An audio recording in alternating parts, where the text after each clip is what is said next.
In other high school football news this week, it was exposed that the incredible Beavers of Village Academy don't in fact exist. The Beavers had an outstanding record of 5-2, and their scores and articles about Village Academy were printed in both Arkansas State papers. As it turns out, the Beavers were fabricated by a group of unknown pranksters, and so it goes that some things really are too good to be true.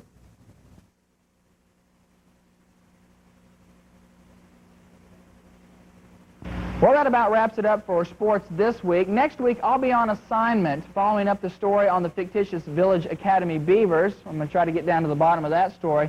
So until the 14th, that will wrap it up for sports.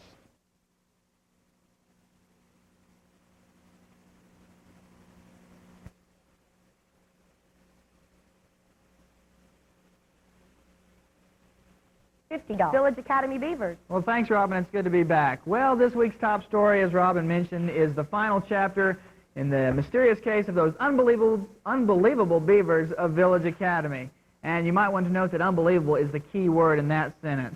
Last Monday night on the 7th, the fabricated pseudo-high school of Village Academy held a homecoming banquet and award ceremony at a pizza establishment in Hot Springs that shall remain nameless. Approximately 125 Beaver fans and supporters were in attendance to pay homage to the team, which has been in false existence for over 3 years. VA coaches and players also attended, as did Beaver Booster Club presidents from around the state and the country.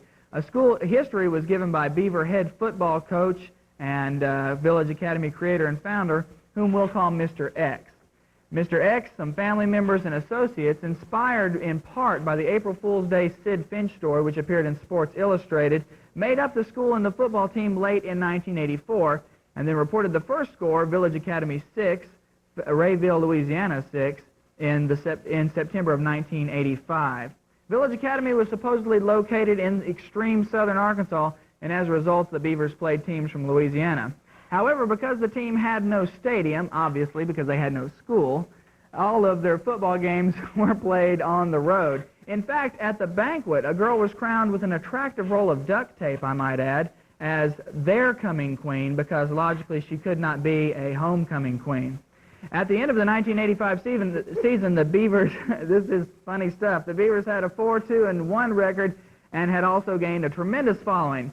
But with the fan following came the heat of investigation. So as the Village Academy Beavers team took the 1986 season off, after laying low for that season, they made a powerful comeback in 1987, not only in football but in track as well, with track results printed in the Arkansas Gazette in May of that year.